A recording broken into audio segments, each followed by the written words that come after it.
right? But I got a sound guy on the back that does all the technical shit. Okay, dope. That puts it on like to the platforms and like Got Apple, you. Spotify.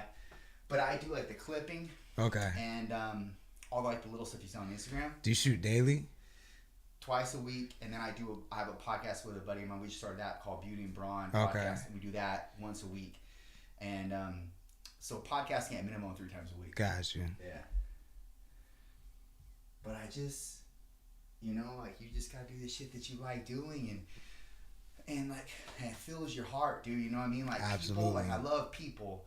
I don't like some people. Of course. I like most people, dude. You know? All right, man. Let me do the intro and we'll start. For sure.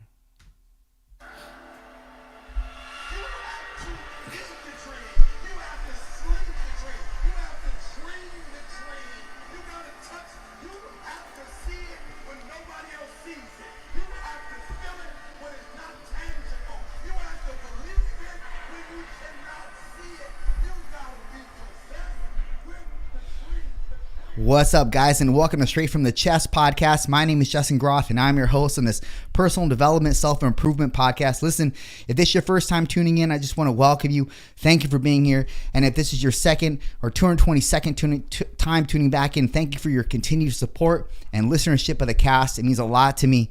And just look, if this is a podcast you derive value in, please share it on your platforms, your Twitter, your Facebook, your Instagram. Link the podcast. If it's on Instagram, please add me at Justin Craig Groth. That's my personal handle, and I'll be sure to re-mention you in the stories.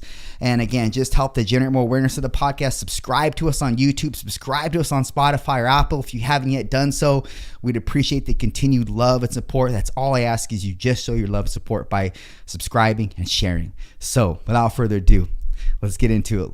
Lord Sanctus. Hey, what's up, bro? How you feeling? Good. Hey, man. Welcome. Yes, Thank you sir. for the second time coming back Of course. and just sitting down with me, man. I appreciate your time, bro. Absolutely. I'm happy to be here. Elevate. I love seeing my friends elevate. You know? Thank you, brother. Well, you've been doing the same thing, man. You started a radio station Yeah. recently. Talk Yeah. about that, man. I love seeing that on Facebook and Instagram when I do. Thank you. So, Connect the Coast Radio is just another way to disseminate content in a non-repetitive way. You know what I'm saying? So like obviously like there's only so many artists out here on the coast. There's only so many ways you can say listen to my music, you know? So I feel like artists have a harder time connecting with listeners, whereas if there's an intermediary like a radio station, a podcast, someone saying a trusted voice saying, yo, listen to this, then it gets absorbed a little better. So I feel like it's more important for me to become that trusted voice than it is to be like the artist, you know. That's like a carrier. You're kind of carrying these people. Exactly. Is that because that happened with you? Like somebody carried you? Like what gave you the impetus to want to do that for others? So that came from just kind of realizing as a younger person that I didn't go about things the right way, you know. So realizing that it's not people's job to love me, it's my job to make them love me, you know. And I didn't have somebody being a carrier for me necessarily. And so once I figured out how to become one, I thought it'd be kind of selfish to just do that all for myself, you know, when I could really educate people who I really believe in and think are talented. And how could that not help advance my goals, you know? Yeah. Well, that's a really selfless way to be. You know, I mean, has anybody ever told you that? Like that's real selfless of you? I never really think about it, honestly. I mean, I see value in it, you know, and it's the most fulfilled I've ever felt. So, I mean, there is value in it for me. There is a little selfish motive, but I think it benefits everybody, you know. So It really does. There's a reciprocity effect to it, man. Like you put other people up and you in turn feel really good about that because you're helping to extend someone's, or rather, you know, cultivate somebody's potential success. Absolutely. You know, it's like you see potential in people and you want to augment that and you want to bring it out of them because a lot of times people don't even know how good they are. Yeah. And I mean, beyond like talent, I think talent is important, but I mean, the greatest people, in my opinion, from the greatest artists and creators of our time are just genuinely themselves. And we don't come from an area that appreciates people being themselves. You know what I'm saying? Like, I can't tell you how many times in high school I was told to like do better at fitting in, you know, and I'm like, I don't want to be that. No disrespect to that. I just don't want to be that. You know what I'm saying? So it all kind of started there with like, if I can make people comfortable being themselves, then I think everything else will fall into place. And like, that's the highest compliment I can get. I actually just got it last night where someone was like, you know, I always wanted to kind of dress not like you, but just, you know, wear what I want to wear and like step out and not necessarily be concerned about how it makes other people feel. And seeing the scene grow and seeing more people like yourself on the scene makes me more comfortable to do that. And like, to me, that's the goal, is like, yeah, if you're from here, you know what I'm saying, don't let anybody tell you how you have to be in order to exist in this space, because you can't be from anywhere else. So you should be able to be yourself and be comfortable in that. And that's, I love that. You know who does that? Is Riff Raff. Yeah. Oh yeah. Oh my gosh, I have so much respect for that guy, because he and not only the fact that, I mean, obviously he's a unique character, man. Like the way his expression of everything, from his clothes, his beard, his tattoos, his cars, and everything, jewelry, all that. Yeah. He's really, really real, and I think looking at that, I just respect that more than anything. And because I respect it, I admire it. You know, like somebody can actually go out and not be concerned in a predominantly black arena and not care that, like, oh, they think I'm a wannabe, or they think I'm trying to push something that I'm not. No, that's really him, dude. Yeah, you know what I mean? He grew up like that. So yeah, I mean, to me, authenticity, it can't be faked. You know what I'm saying? Like, it will be questioned in spaces where, like, if you're the minority in the area, like, I mean, because I didn't grow up with people like me around me, you know what I'm saying? But like, this is just naturally myself. Like, you can look back in all the AG yearbooks, I got something crazy on, you know what I'm saying? So like, that's just kind of how I've always been. So it's not necessarily, your environment doesn't necessarily always shape your personality, you know? And as long as it's authentic, I think 9.5 times out of 10, you're going to be respected for it. Yeah. Do you think what other things that part of an environment shape you? Like people you hang with, your family, or what do you think? I think it's the people you trust the most. That might not always be your family, you know, but the people you trust the most shape you the most. Like, I could say, like, I think Harry and Lucas and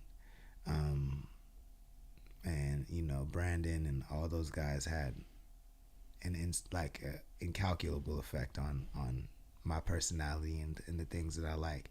I do think that, like, I trust my parents, so they had an effect, but I don't think they had as much of a like impact on shaping my personality as my friends did. So, because I probably trusted them more. And it's crazy, you're still friends with them today, like real good friends, right? Yeah, absolutely. It's not often, man, that you carry friends from your childhood all the way up in your adulthood, and then even, I'm sure you guys are gonna be friends to the day you die. Yeah, you know what I mean. That's the plan. You know, and we've already lost, you know, one of us a few years ago. So you know, that's it makes you appreciate the bond even more. Who's that? I mean, so one of our best friends in the group was from Paso Robles. His name was Jeremiah Jackson. His name is Jeremiah Jackson, but he passed away. Wow, a while ago now. I think like 5 years ago. Oh, shit, man. But yeah, he had a heart issue. Was it a heart attack or heart disease? It was a heart disease that from a young age that caught up with him. Yeah, he was at work when it happened, but that was rough because he was like a centerpiece of our squad, you know. So, dang, man.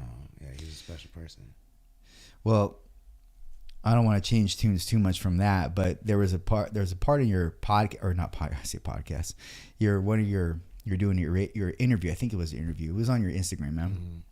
And you were saying how I don't think cancer culture is a real thing. So I want you to kind of elaborate on that. Yeah. I don't think cancel culture is a real thing. I think that there are consequences for your actions, and that's kind of it. I do think that there are like instances where you might get sat down for a little bit, you know what I'm saying? But if you notice, a lot of the people that are accusing others of cancel culture, they're doing it on huge platforms. They're doing it on, you know, some of the biggest YouTube channels in the world when they're saying I'm being canceled. And to me, that's like that's anti being canceled. Like, I can't go to Joe Rogan and be like, yo, everyone's canceling. Yeah, exactly, you and I don't have that access. So yeah. I think that most people who are affected by cancel culture have just been so used to winning for so long that like L's don't sit well with them. Like Kanye. Yeah. What's your take on that? I mean, I've never been a Kanye fan. Like, never. Why is that? Cause he's like one of those people in my mind, like that wants. I feel like he's a jack of all trades and a master of none, which is not a problem to me. But like the way that the industry kind of made it seem like he was excellent at everything he did, and at the time, like I would say when I first heard about Kanye, I didn't like him because in my mind we were competitors, right? Like I was kind of in my early deals, and like he just had the industry by storm because he could make beats and rap, and I'm like, I make beats and I rap and I sing and I do all these things that Kanye could never do. And so there was a little jealousy there at the beginning, for sure. But then like as I was able to like do more self-reflection and like get away, like I'm jealousy is kind of not a thing in my life at all anymore, not like it used to be. So I was just able to take a step back, and he just his music never really resonated with me. Like he has songs I like for sure, but I was never like, oh my God, everything he does is great. You know what I'm saying? Because he just didn't hit me like that.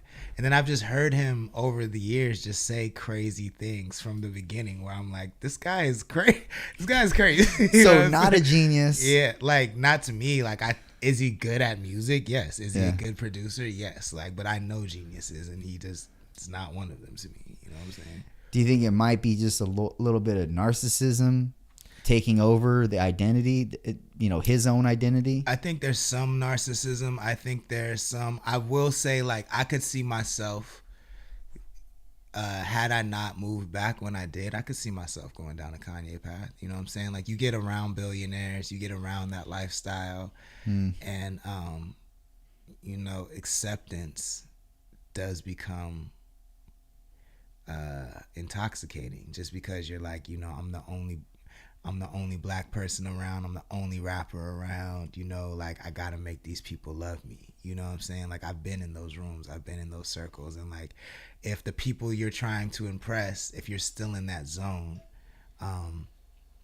where you're trying to impress, I mean, because that's just the way Hollywood is set up, right? Like it's a hierarchy. Like you hit one level and you're always looking up to the next level, trying to get to the next level.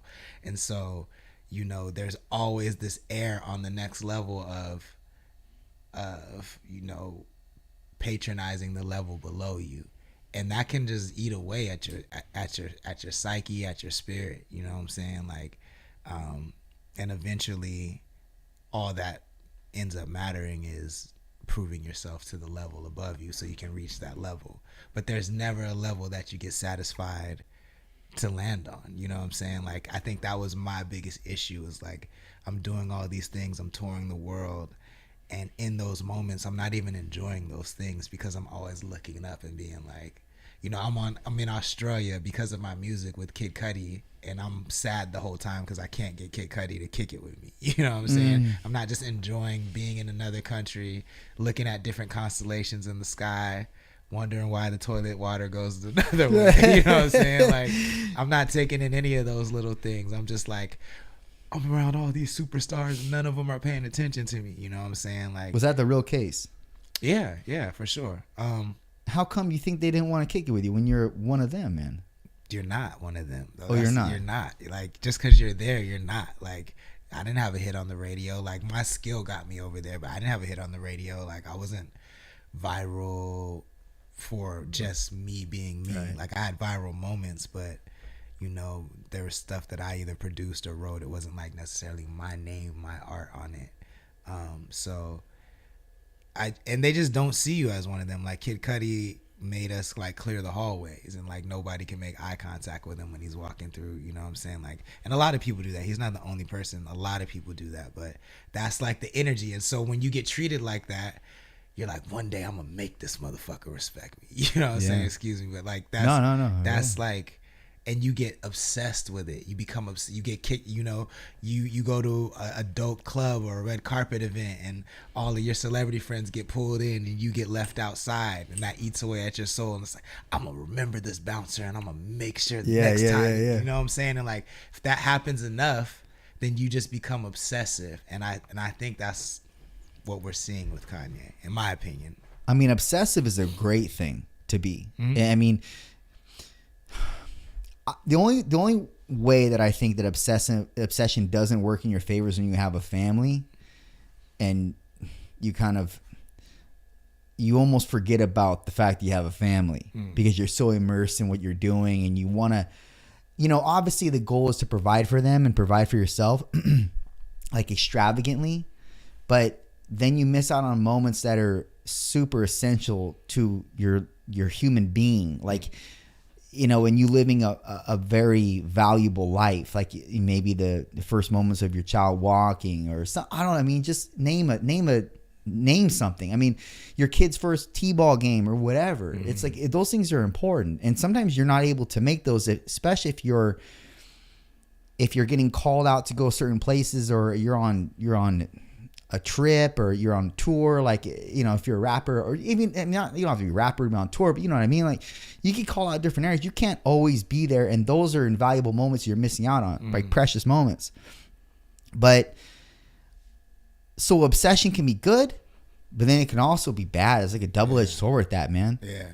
And I think the type of obsession I'm talking about is obsession with revenge. You know what I'm saying? Oh, I see. And obsession with proving yourself to somebody who's not even gonna remember how terribly they treated you. You know what I'm saying? Like, that's kind of a futile exercise, because that energy, that same obsessive energy, can go into like creating more content. It could go into any other thing in your life, and in the good kind of way that you're saying. You know? Yeah. You know, I don't. Like, I understand what you're saying 100%. And there have been people in my life that have doubted, and they still doubt, and they're always going to doubt. They're always going to, or they're going to think what you're doing is stupid.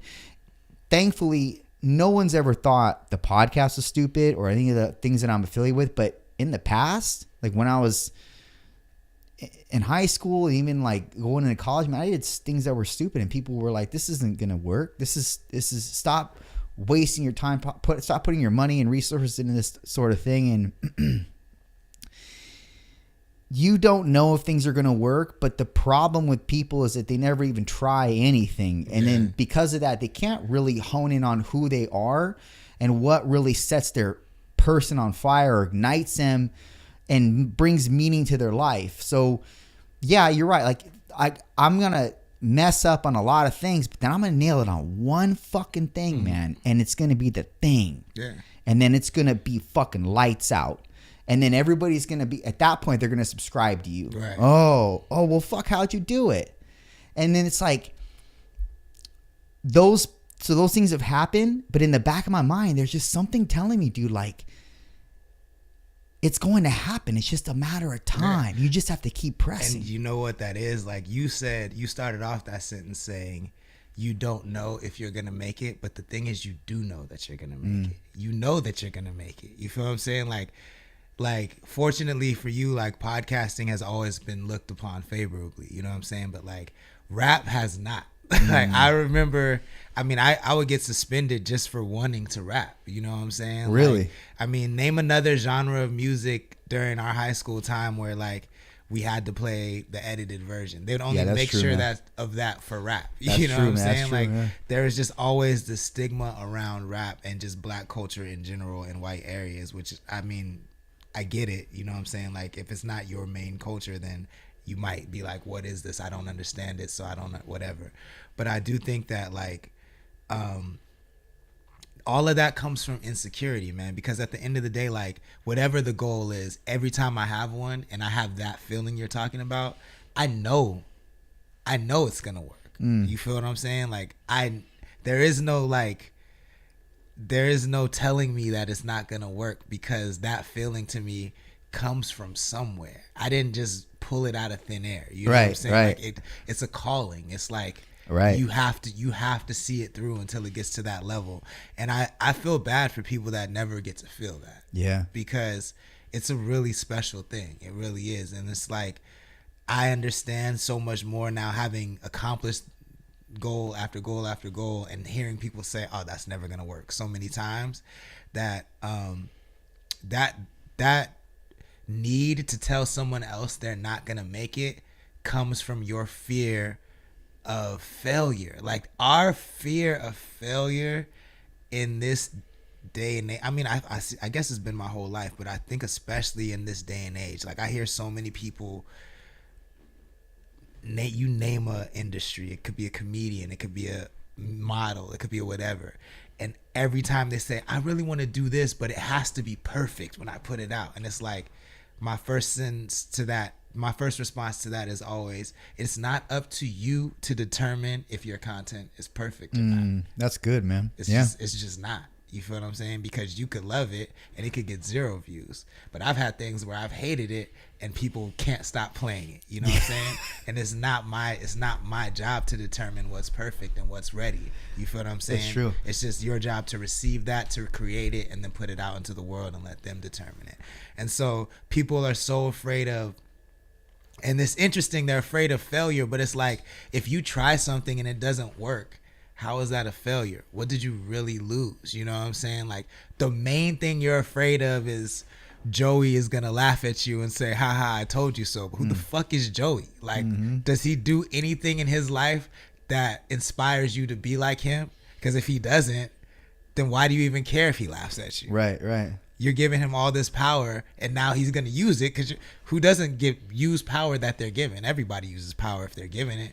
So you're going to give, I don't know why I say Joey. You're gonna give Joey this power, and now he gets to feel validated, and he's gonna use that power. You feel what I'm saying? And then that's gonna stop your whole momentum because you're worried about what this person thinks. That's a wild train of thought to me. Yeah, and it only just reinforces Joey's need to be right with regard to that, what you did not working. Right. And that's only reinforcing him to not ever do things. Factual. It makes him more comfortable to not try, because he's like, see, that's what happens when Exactly. you try. I can look like you over there, but it's like, bro, and I'll add to the thing of, when you have that feeling that you know something's going to happen, you know that you're going to get called in some facet, whether it's through a DM, an email, a personal experience, somebody's going to call on you because they see the value in you and they see the talent in you. That's a matter of time, man. But I will say this and add to this. If that never even happens, you're still living a life of value in the process, because you're following something to which enriches you. And that's very fucking essential as a human, dude, to do something that enriches you on a day-to-day basis. And even if nothing else, seemingly makes you better. You know what I mean? Like, so it's a W across the fucking board, even if nothing happens. Yeah. But I mean, even like, and I think this is probably the old person in me kicking in, but like, metrics, I think the absence of gatekeepers, I know gatekeepers exist, but not like they used to. So the absence of gatekeepers and the advent of metrics has kind of extinguished passion on an exponential level across content creation, because that should be a meme. What you just fucking said right there should be in quotes a meme by Lord Sanctus. And I just thought of that right now. But it's true though, because it's like before, if you wanted to be a dope football player, it didn't necessarily have to be to go to the league. It could just be because you loved being a player. If you wanted to be a dope rapper, you just did it because you loved it. You know what I'm saying? Breakdancer, anything, you name it. Like, you weren't worried about, yo, if I do this, is this gonna get me 2.5 million views and I'm gonna get that sponsorship and then this person. Like, there was no end goal. It was just to do it because it enriched you. You know what I'm saying? And so now everything is monetized, so there is no passion that isn't looked upon as like, I'm only doing A to get to B. You feel what I'm saying? And so I think because we know what numbers bring, and because we know that there's a chance that everybody can see it and it can get us something, it can bring us something, doing things for the passion is just kind of gone by the wayside. And I think that's sad. Unless you're loud enough with your passion. True. And people can't help but you're undeniable at that point. When you're undeniable, you impose your talent on people or your passion on people, and they can't help but receive it. And even if they don't receive it, they respect it. True. And it's funny to think about human beings. Like, even if I don't like something that somebody does, like, I don't, for example, Riff Raff. I don't buy Riff Raff's albums. I like a few of his songs. I don't 100% subscribe to him and like everything, but I like some of it. I think it's funny. And a lot of his shit's funny. His songs lyrically don't make that much sense, but I mean, like, I like the beats. Right. I like, I don't like rap for the same. I don't like hip hop or music for the same things that you like. Like, you actually listen to the words. I do, but I listen to the beat too. Right, I'm that foo-foo liker. I don't know what you would call that. Like, I'm a foo-foo listener. We just like different things about it. Yeah. Right. So I respect Riff Raff's, personality. I respect everything that he is, because he's not afraid to come out like who he is. And I just use him as a real prominent example because he's so loud. Yeah. And you can't help but just, if you don't like it, you respect it. Yeah. He actually put a video out today that was, don't listen. It was basically in a succinct version. Don't listen to the people that hate on you. Don't listen to and he said it in his funny way. He did like a character to it, but it's true. And they're always going to be there, no matter what. Even if you're Luke fucking Warm, you're going to have people that hate what you do or look down upon what you do. So you might as well go out doing things that you love to do, even if you're getting hated on in the process. True. But you have to be able to not look at, I'm a firm believer in this. Don't look at the comments. And I learned this from Joe Rogan. He's got a massive platform, obviously, and he doesn't look at comments. And it's such a valuable piece of I guess, advice for everybody. Don't look at comments, good or bad, because they will direct you. And if you look, it's like accolades are great. We all love accolades. Critiques can be good too, but also when you disperse with all of that and you just have a clear vision of where you want to go and there's no noise because you don't listen, then I think you can get exactly where you're going authentically, like you're like being your authentic self and not being swayed in any direction. Yeah, I feel like for me, I'm very, very grateful for my age, because I see so many people tormented by the opinions of others, because social media is a validator to the younger generations, whereas I've been on social media since the very beginning, and it was only seen as a tool. It didn't validate your identity. You feel what I'm saying? And so I was able to absorb social media as just a tool for 7 to 10 years before it became a mainstream form of communication. So my mind was already just like, I don't know who the fuck Joe in Kansas is. I don't care what he says. You know what I'm saying? Like, I had already adopted that mentality. But you got to imagine, like, if you're growing up where, like, your follower count means how many friends you're actually going to have in school, or if you do something silly, that's going to stick around forever and become a meme, or, you know, if you make a mistake, you know, like that stays with you forever. Like, I'm very grateful to not have grown up in a time like that. Not to say that there's anything wrong with the younger generation. That would torment me. You know what I'm saying? And like, just being able to have the perspective of seeing social media as only a tool, I think has allowed me to live a very peaceful life. I agree. Well, what you're saying makes complete sense, and the way you frame it, I'm also glad that I'm in the same camp, because also for the fact that you don't have content out there that's always forever in the ether of the internet, you know, like it always exists. That video that you did, that stupid video, that stupid thing you said,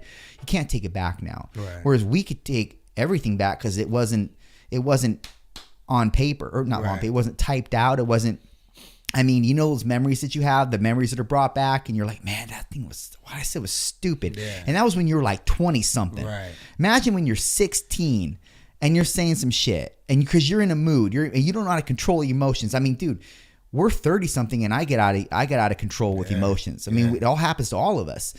Imagine what rabbit hole you're going down with emotions when you're 16, 17. Your chick just cheated on you, whatever. Being bullied or whatever. Yeah, yeah. Know? All that. So I'm thankful too, man, that we don't have that waging against us like that. And bowling is not, like, you bring up bowling briefly. That's not a fuck, dude. In some respects, that could make you better, right? Like, bowling could make you level up. Mm. But then sometimes it's honestly, it's superfluous in every regard. Mm. Like, it doesn't need to be there. But I would say that it only crushes people more than makes people better on the wide scale. Mm. Like, I don't have any metrics to support that, no data to support that. I would just imagine that, like, if somebody is not encouraging you and they're discouraging you and making you feel like shit, well, unless you have a very tight nuclear household and your dad or your mom is very supportive of you and love, it's like, you're going to go down a hole, man, with what you think, what they think. And obviously being an impressionable young kid in school or high school, wherever it's happening at, that's not good, man. I mean, some instances it helps people, some, but the majority, I would imagine that it just ruins people, ruins kids, you know? Yeah. I mean, because we're wired to run. If we're not getting, you know, the attention or the love that we want, we're wired to go find it, you know. And a lot of times the freest admiration comes from some of the darkest places, you know. So you can end up fucked up. You can. You know, the whole, I was talking to you briefly about the metaverse before we got, I was like, I want to talk to you about that. So my barber was the first one that really like entertained the idea, or rather was talking about it. And I was like, what is this? Explain it to me. And he went a lot of different directions. You know how people, some people explain shit like, you know, he was very good at explaining it, but maybe I just didn't know how to receive it. Uh-huh. But basically what I got out of it was the metaverse is going to be a simulated world that you live in that it's going to be so good you're not going to want to live in real life. You'll want to live there. Can you kind of touch on that, man? When I say touch on it, explain it. Yeah. That's an interesting. I would say that so we already live in a digital life that's so good that we don't want to get out of it, right? That's true. That's the internet in general. Yeah. So all the metaverse is the internet visualized, right? So instead of, right now we have first person view. So if you go to a website, you're on that website just seeing the information. Whereas the metaverse, you would be an avatar walking into a store like a video game. Right. But the underlying technology allows for you to exchange digital goods. It adds a layer of technology that introduces commerce to the internet in a way that we've never been able to kind of how's that exchange goods. So blockchain technology basically turns any digital file, NFTs are powered by blockchain technology, and NFTs is a layer of technology that allows any digital file to become like a real world asset, like a house or a car. So before, if I sent you an MP3, there is really no way to know where that MP3 originated from. So if you said, I'm the original owner of this MP3 and you sold it to somebody, there's no way to verify that, right? The blockchain now, I imagine it as a layer or a filter where you run this MP3 through the blockchain now, and it tags it and it says Justin Groth created this file first. So now no matter whose possession this NFT is in, this MP3 NFT is in, you'll always know who had it first and whose hands it went into. And so that level of provenance allows you to say, okay, cool, like this was made in 1989, so if I have it now in 2023, this is a valuable asset because Justin is the top podcaster in the world. So you can basically track all of that data very simply, very publicly, and very securely. It can't be hacked. So just those things, that layer of technology changes digital commerce. So now your avatar can have a digital shirt on that can actually be sold by the metaverse version of Nike. And they may not have any physical products in the real world, but everybody's avatar wants to wear this digital shirt. So now a business can be started on the level of Nike without needing the same amount of resources to start a Nike because it's all digital. You feel what I'm saying? So it's basically a new version of the internet that is really empowering ownership in a way that we don't have in this version of the internet. And that's going to translate into people making more money. Right. And so when he says people aren't going to want to leave, that's what it is. Like there's going to be new business opportunities. You can, people are going to live and work in the metaverse, but all that means is they're going to work in the internet space the way that they do now, but there's just going to be more opportunity. I got it. So. Okay. So here's a question, but right now they have to wear VR goggles. No, not necessarily. That's where they want it to go. You feel what I'm saying? But the metaverse exists it's just on a screen. All you need is an internet connection and a screen. It is the internet. So there's no difference between the metaverse and the internet. It's just a rebranding of the internet. I understand. Yeah. So the way he was making it seem was, and I even found out a guy that I heard there's a guy on TikTok that lives, quote unquote, in these VR glasses. And I don't know how you do this, but he showers in VR glasses and he does everything. I don't know about all that. Yeah, I don't know either. You know, and it could be true that the person that was telling me about the TikTok video didn't really understand the metaverse. But what you're saying makes obviously complete sense. It's just crazy that that's a thing now. I'll say this, the metaverse and Web3. So I work in the Web3 industry. The Web3 and the metaverse are the same thing. So what Web3 is the third generation of the internet. So Web 1, that was write only. That was back in the day, Netscape, where all you could do it was read only. I'm sorry. So all you could do is read information from the internet. You couldn't comment on it. You couldn't interact with it. Web 2, which is where we are now, is you can create content, you can interact with content, and you can comment on it and all that stuff. So you can read and write, but you don't own anything. So if Instagram goes down, if YouTube goes down, all your videos are gone, all your pictures are gone. Right. Web 3 adds that layer of ownership to it. So now, instead of your identity being reliant on all of these separate accounts, a separate YouTube account, a separate Facebook account, a separate Instagram account, your identity is tied to a wallet, and all of the things that go on those accounts are in that wallet. So now if the platform crashes, you still have all your content in the wallet. If anybody tries to monetize your content because it's yours and attached to your wallet and your identity, they can't monetize your metadata without cutting you in or without your permission. So it's just a new version of a layer. It's a new version of the internet powered by ownership through the use of blockchain technology. What got you into all this? Being interested in ownership. Is that right? Yeah. I mean, in the music, as a creator, you know, the higher you go, the higher the heights that you reach, the more people have their hand in your pocket, you know? So you kind of start looking for ways to cut out middlemen. And I was just on a hunt for ways to cut out middlemen for a long time. And I found blockchain technology really, really early. So that's what Bitcoin is. All crypto is based on blockchain technology. Blockchain is the thing that powers all crypto, all that stuff. And so I found out about that super, super early. But wasn't into like day trading and investing crypto. That just wasn't my thing. But I was like, this technology this is different. But it's not there yet. So I watched it. And then when NFTs came about and basically made it so you can, add an ownership layer to any digital file, I was like, this is the thing. Because now I don't need a manager to track down my payments. With NFTs and crypto, you get paid immediately. You get your residuals immediately. Yeah. You get your cut. You can go to the blockchain yourself and look to make sure you got paid properly. So immediately I'm cutting out an accountant. I'm cutting out a manager. I'm cutting out all these people who are doing these like small ancillary tasks that are important, but don't necessarily qualify. They aren't so important that they need to get 25% of my money. You know what I'm saying? Right.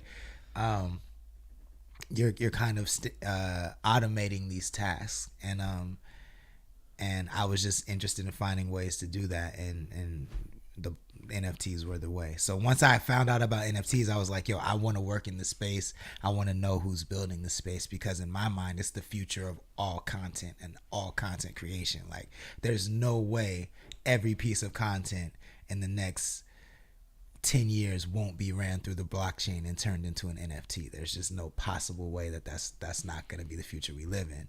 And so I got a job as head of community at one of the biggest NFT marketplaces by chance. I just applied and I got it. And that just put me in the game, and I met everybody in the space that's building the space. And I mean, the calls I take on a daily basis are insane, like with the biggest corporations in the world, and all of them are invested in this technology. Like, this is our future. Really? Whether you're ready or not, I can tell you this is our future. There's a lot of disparity of opinion with people and Bitcoin and NFTs. And do you think that that's just because it's nuance and it's different and it's new, that they're like, I have some reservations with it? I think there are a few different camps. I think the powerful are really afraid of it because it democratizes wealth. You know what I'm saying? And it decentralizes power. So the people who have always had control over our futures and our fate don't want to give that power up. And this is a tool that kind of can level the playing field. I highly doubt they will allow it to, but it's created so many billionaires and blindsided traditional billionaires that it's just like they just weren't ready. So they're trying to put the genie back in the bottle, and they're having a hard time. And then there is the camp of people who just don't like new things. They don't like when things change, like when social media first. I remember when text messaging first became like a new way that everybody communicated. There was a large portion of people who just didn't like text messaging. And like, I had a bunch of my friends would be like, you text that's for girls, bro. Like, why are you texting? And now, like, they would never say anything like that. Now it's just normal to do that. Same thing with social media, bro. You have a MySpace? That's for girls. Like, what are you doing? Now, like, we all live on social media, and this will be the same exact thing. It's crazy because to a 20-year-old, not crazy. To you and I, I'm approaching 40. I'm 40, yeah. It's crazy. Yeah. But I guess it's... But for me, like, this is all I ever wanted. Like, I remember vividly in the 80s being like, I'm not meant to be in this time. Like, this is so boring and ridiculous. Like, and I would just think about this kind of technology exists. Yeah, I was definitely born out of time. Like, all right. So do you believe in like soul recycling? Yeah. Like, you were once one person, but the way you're describing is you're a future version. I just believe I believe in the principle that energy can't be destroyed, right? And I believe that law of thermodynamics. Yeah, exactly. And the soul is energy, right? So in my mind, it would have to be recycled. But is it energy? I think so. Do we have anything to support that? Because I'd like to subscribe to the same thing. I've never done the research. I've seen a study, and I have to find it for you, that does say that. I mean, I guess that's more so mass, but like I think every time a body dies, like we lose like point something pound. That's like, right. I think I've heard that too. I don't know the exact, but you're right. That's more mass. But I will say, like, if you think about it in this way, like there's something there, because I don't think that reanimating flesh is an issue. You know, you can make a dead body move with an electrical charge, but there's some sort of special energy that makes us alive. That's true. You know what I'm saying? So, and when a person dies, you can tell that person's not there. It's not there. That's why the word lifeless is a real word, and it has meaning to it. You know, soul recycling has always been something I've I don't want to say believed in, but I've thought that's definite possibility, because I've said this many times on the podcast. There have been people that you'll watch YouTube videos of a little girl like 3-4 years old. Yeah, I've seen some of those. Talk about how she died in such and such. Yeah. And it's like, and this girl has never been exposed to TV. Her parents have a control, like unless she was told to say these things by her parents. Yeah.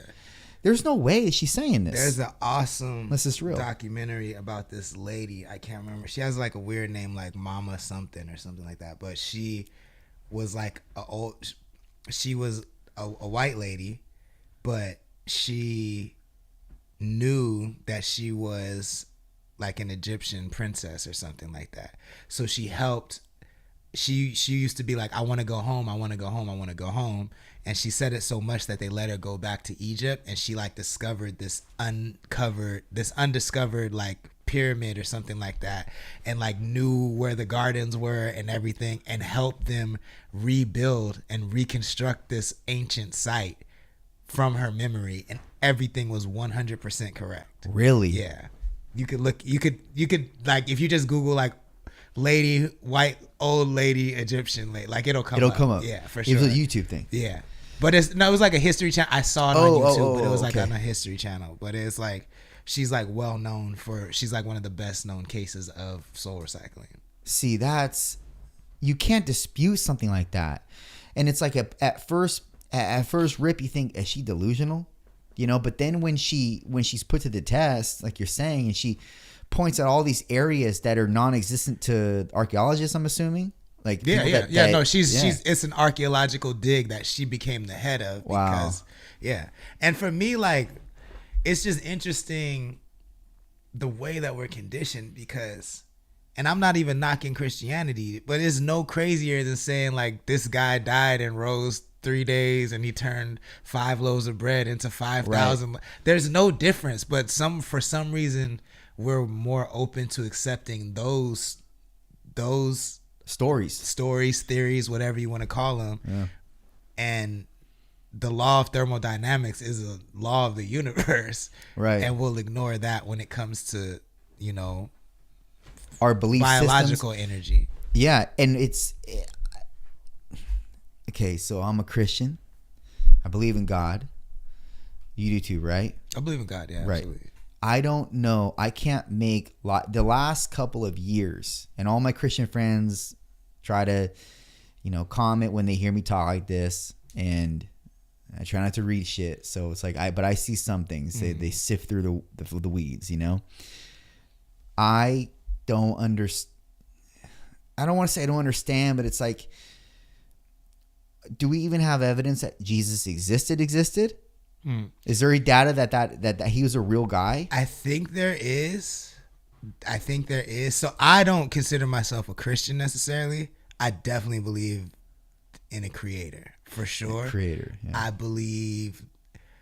I find the Bible fascinating because all the places are real. You know what I'm saying? Like Israel, Nineveh, all these places are real places on the earth. I do think there is historical evidence for a lot of the characters in the Bible.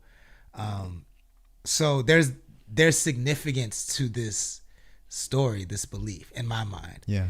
I, however, think that Christianity being 2,000 years old, even if you believe the timeline of the earth in Christian standards. I believe in Christianity, the earth is only maybe a couple 100,000 years old.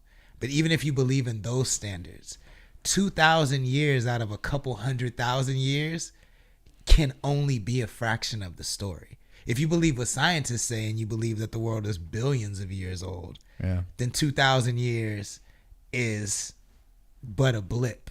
A couple 100,000 is but a blip. So it's like Christianity just cannot be the full story of humanity in my mind. You know what I'm saying? Like, even if it was the true story, it can't be the full story. So to rest your hat on like everything that this sliver of humanity decided is it for all time is hard for me to accept. You know why I think that people rest their hat on it? This is my theory, is because there's an eternity stationed on it.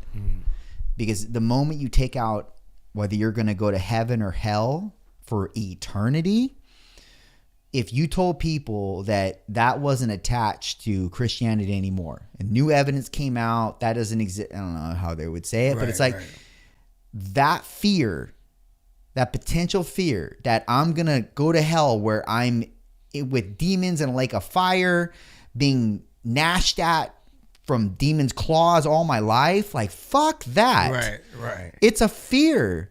So, but also you don't want to test the fucking waters. Right. You know what I mean? You don't want to get to that point where you're like, oh shit, this is a real thing. And now I can't go back. Yeah.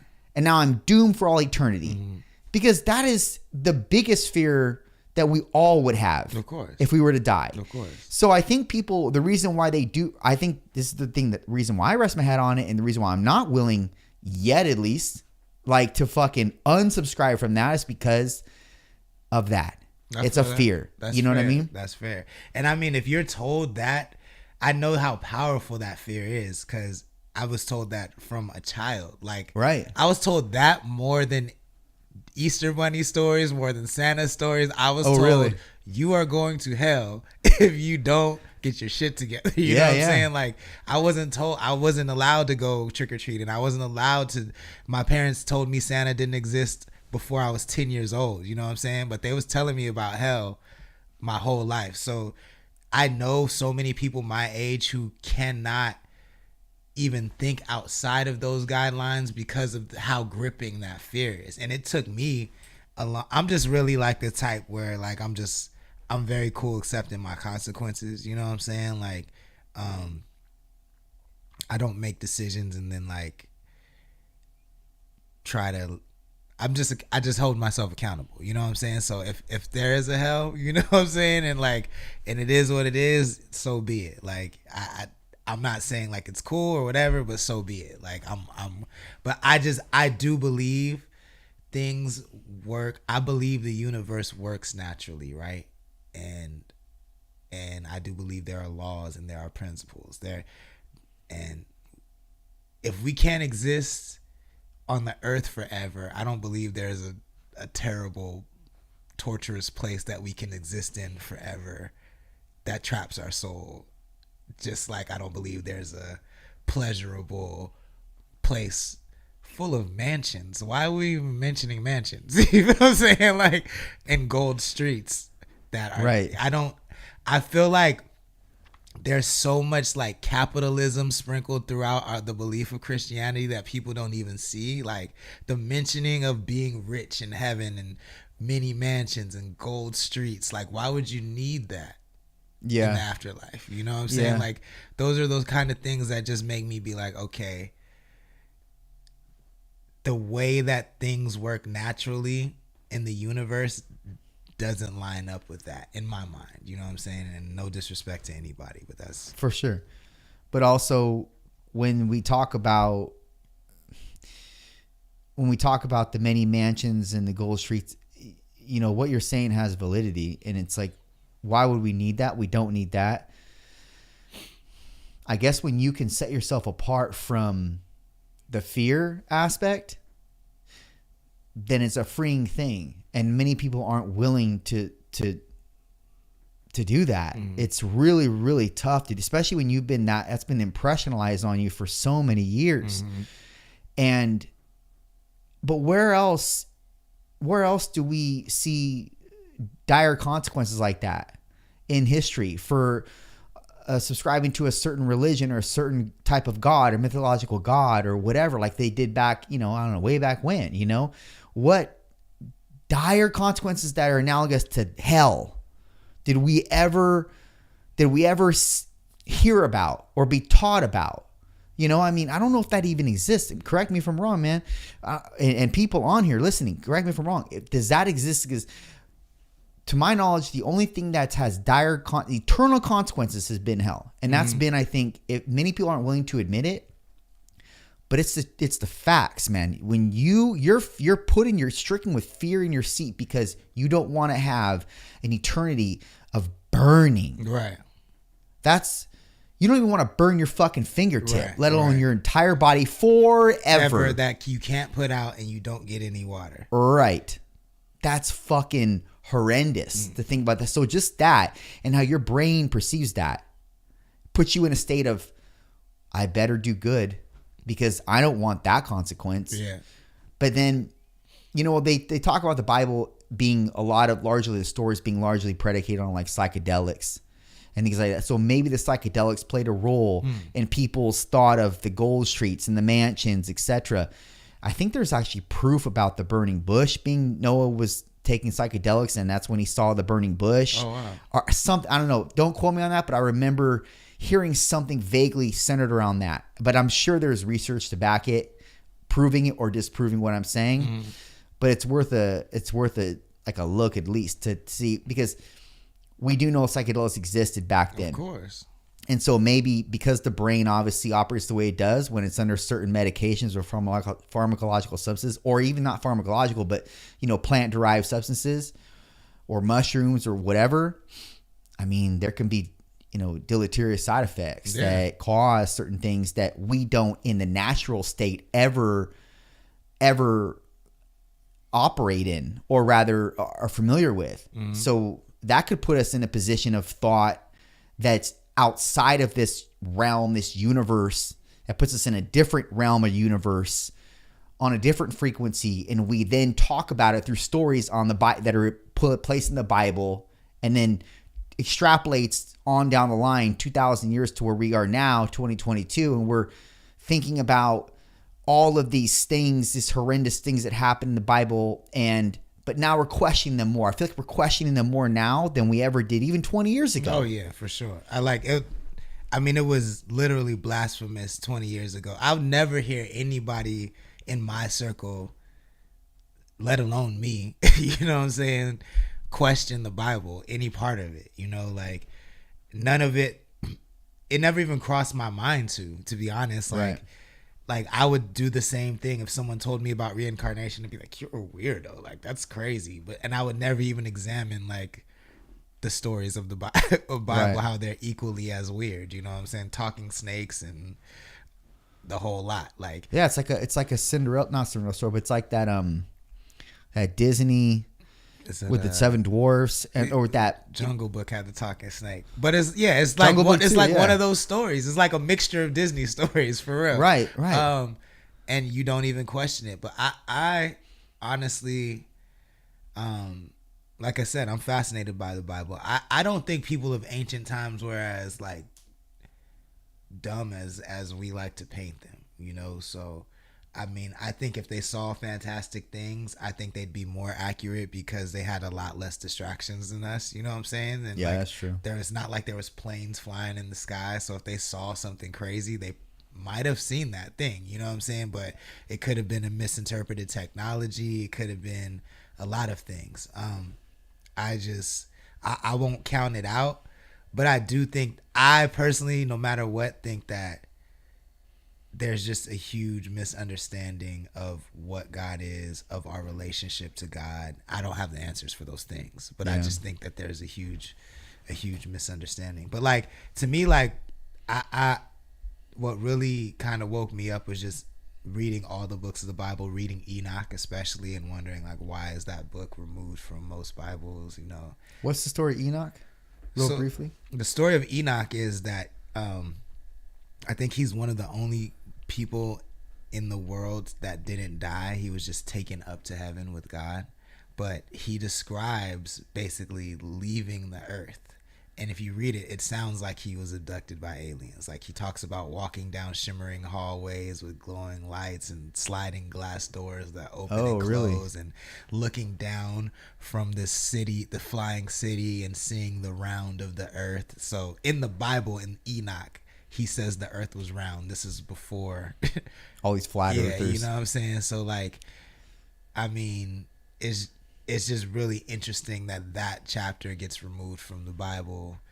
And wasn't Constantine the dictator of what stories went in the Bible? Was it Constantine? So, yeah. So UFOs are probably around since back then. I think it's possible. I mean, that's a whole nother conversation too, because I don't know if, in my opinion, I mean, and it's just an opinion, I'm definitely not a scientist. I don't think UFOs are what we think they are. You know what I'm saying? Like, in my mind, it's hard to believe that they're aliens, just because I do think UFOs are real, and I do think they exist. I just don't think they're aliens, because what's the holdup? Like, what, you know what I'm saying? Either take us over or come, like, it just doesn't make sense to be this elusive. You know what I'm saying? Like, maybe they're very patient. Maybe. And maybe they're waiting for the right time to strike. Like Tupac's waiting for the right time to come back. It could be. Dude, they're the aliens. Like, they're for sure alien to us, because we can't even like put into a box what they look like, except for what we see in the movies. Right. But are they iteration of that? They might be a strong iteration of that. Do they look exactly like that? I don't know, man. But it's like, they're definitely, to presuppose that there are not, with all the galaxies that exist and all the different planets that they're finding that exist. Now, it's hard to see that, it's hard to presuppose that we are the only ones here and there is not life anywhere else. That's always the argument that people will say, will have rather.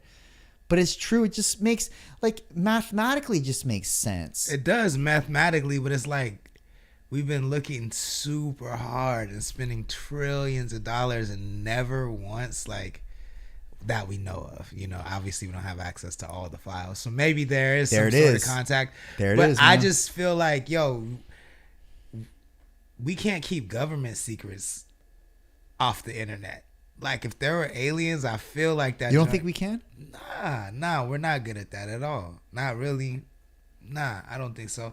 I think I'm starting to think that maybe there are other life forms, but it's like we're locked in our dimensions. You know what I'm saying? So, like, we're the only ones in this dimension, and like there's existences on top of that we can't interact with.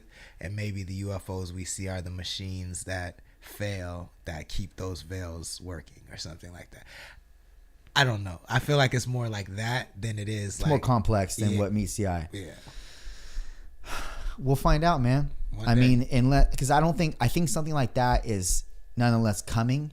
If it's going to come, I think it's going to come in our lifetime. I don't think it's going to come 200, 300 years from now. Yeah. I think we're moving so fast with technology. We're moving so fast with just the internet, etc. All these different forms of currency. It's going to happen. Yeah. Something's going to happen. Whatever is being hidden will, I think, in our lifetime be revealed. Yeah, there will be a big step towards disclosure for sure. I wanted to ask you about, because you're obviously been in the industry a long time, and you have like access to certain things that maybe me or someone else wouldn't have, or like understanding of certain things. So there's this thing about, and I try not to go down a rabbit hole with it, but it's hard not to when it's something that's so fascinating to you. But cloning, and I know that people have been, I've heard that people have been doing cloning since like the 80s, 70s or 80s. But they were naming out specific rappers that were cloned. Oh, like Gucci Mane? Gucci Mane. Yeah. And then they even said Kanye and Chris Brown. And then there was this one guy, so I don't remember his name, but he said he was a clone. And you were actually talking to his clone, and it was odd because I don't know if this was drugs or not, but you could tell, like, we're talking about souls and how it's life giving to the body. This guy, you could, for one, people that are listening, the eyes are a part of the nervous system. They're literally a part of your brain, and that brain is the nervous system. So when you say, like, you look someone's eyes and you can tell if they're living or not, they're dead inside. Like that's a real saying. Like he's dead in the eyes. This cat was dead in the eyes, and I don't know if it was because he was drugs. I don't know if he was. Drugs can't do that for sure. I mean, I know for a fact Gucci Mane ain't a clone. I know that he's not. No. I know Kanye ain't. You know what I'm saying? I don't know. I have never researched cloning at all, but I do know, like, these people are the people that they've been.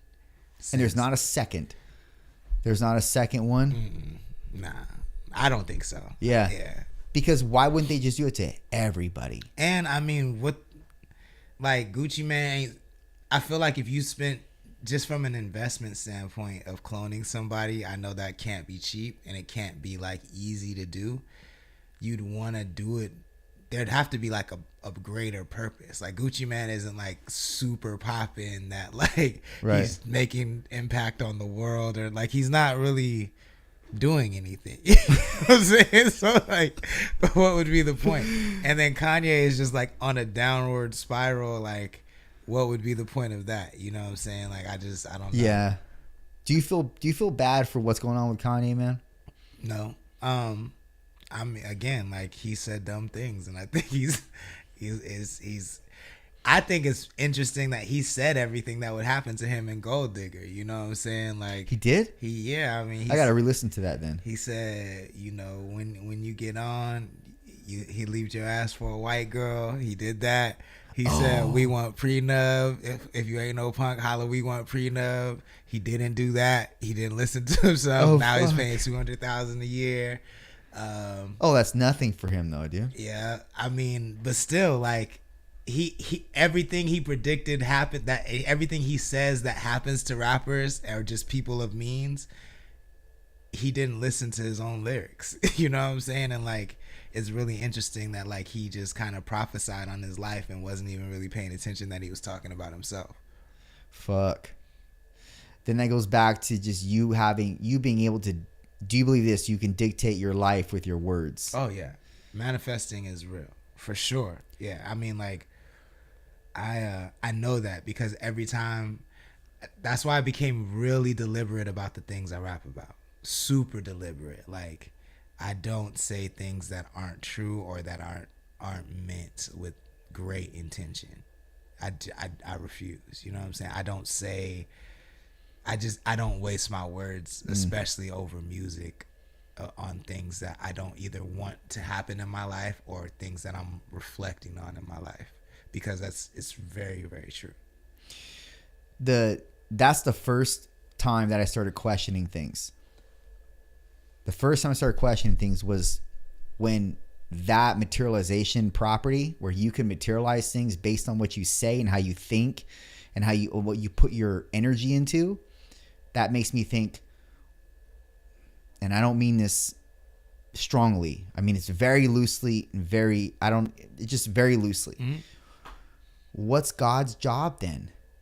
If it's up to me and I can direct myself based on simply how I view myself, my belief systems, what I say about myself, what I allow in, what I allow out, etc. Everything is me. And I don't mean to, put myself on the pedestal, but everything is me. Well, what's God's job then? Am I orchestrating shit or is he? Like, that's the first thing. When I started learning about the RAS, the reticular activating system, and when you put your mind to something, how it hones in on that, it focuses on that, and it causes the brain to attach itself to things that complement whatever that narrative is. What do I need God for? And I'm not saying I don't need God. Yeah, but you're asking the question, though. But that's just a question. And I don't mean to be blasphemous. I don't mean to be disrespectful, etc. But I'm just a human being. God gave me this brain. What does that mean then? Is it faith? And I've said this multiple times. Is it faith, or is it just adhering to the process and disciplining yourself towards the navigation and doing the shit that you know that ultimately will end up as a reward, like we were talking about in the very beginning. Even if it doesn't, it gives you meaning in the process. What is the difference?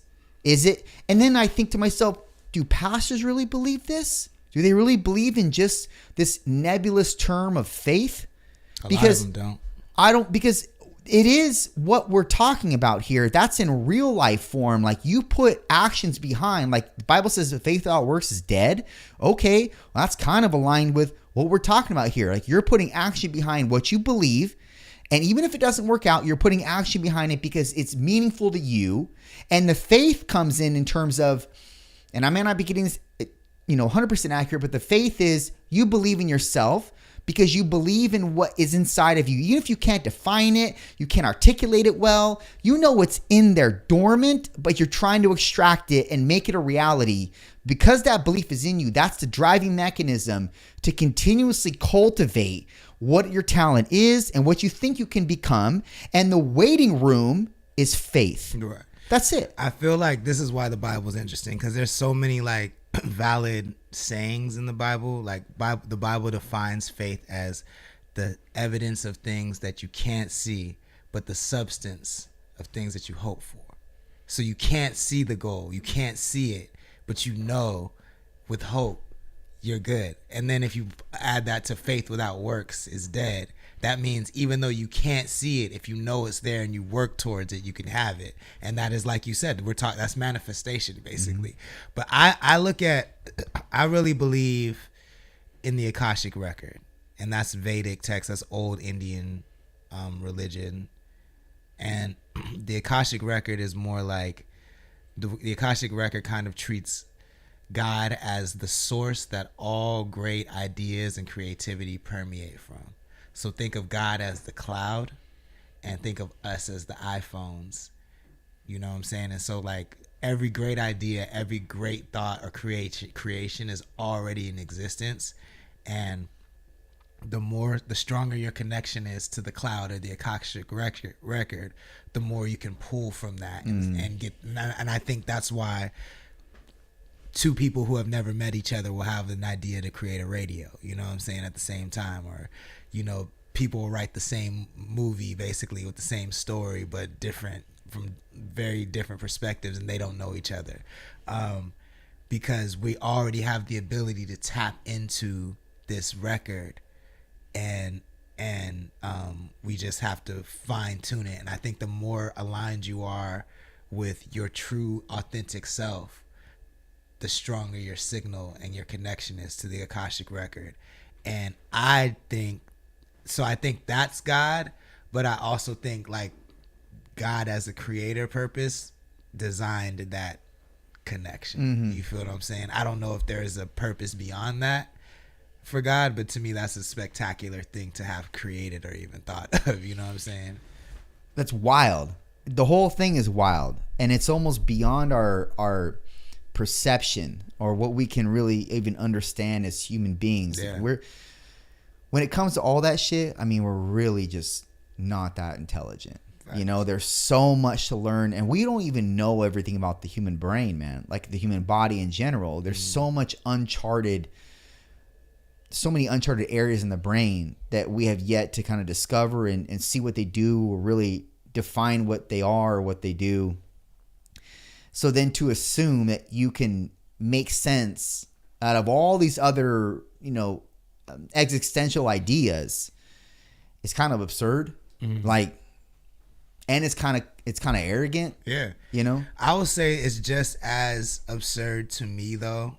The reason why I believe in a creator is because of how incredible our brains are. Like, it's just true. It's the most incredible machine in existence. And to say that just like grew out of nothing is, or evolved. Yeah, it's just as insane to me. When like just even the way the human bodies fit together, like, I mean, I'm not gay, but like a man and a man's body still fits together. A woman and a man's body fits together. Like, the things that like all of the things we need are here. You feel what I'm saying? From things that stimulate our mind to weed and mushrooms to just natural food that we can survive off of, the way sunlight affects our bodies and recharges us, to like the way we're designed to turn off for 8 hours a night, like, and then just come back on. Yeah, dude. And you're in a sedated state. Yeah. And nobody's scared about going to sleep. Yeah. But you're scared about getting anesthesia. You're scared about not waking back up though. You know what I'm saying? Yeah. And when you're going like under procedure, Yeah. you're scared about something happening. Mm-hmm. But people love going to sleep, man. Yeah. And they love waking up. I mean, that's all weird. That's really, really complex. It seems simple, but it is very complex. And we just adopt it because it's normalcy. And it's just what we do every day, etc. But you do something for so many days, so many years, it becomes normal now. Yeah. And we're venturing right now into a new norm with the internet technology. Whether or not you like it is besides the point. Right. It just is what it is. It's happening. Yeah. Change is the only constant, you know? And I think adopting that principle early on has helped me to kind of, you know, survive these huge cultural shifts. Because when you get stuck in believing that you know that your life is going to be this way forever, is when it's easier to have your world shattered. You know what I'm saying? So if you know that change is constantly coming and you can accept that and adapt, it's a lot easier. It's a lot easier existence. Well, man, we've covered so fucking much, dude. I know you got to go, man. It's fucking late, dude. But I want to get you back because I want to know. There's a lot of things that I want to talk about with you, and we have so much fucking good talk, man. When we do hit it, will you come back again? Absolutely. I love it, man. Come on, man. Well, tell people where they can find you if they aren't already following you, man. Yeah, so please check out my label, Connect the Coast. The website's connectthecoast.co. We're currently under construction. If you see any issues with that, that's why. But connectthecoast.co. I'm on Instagram, Connect the Coast, everywhere. My personal Instagram is Lorde of the Sanctus. So that's LORDEOFTHESANCTUS. And thank you for having me, man. Of course, man. My pleasure, bro. Anytime. All right. Done. Yes, sir. I love good conversation,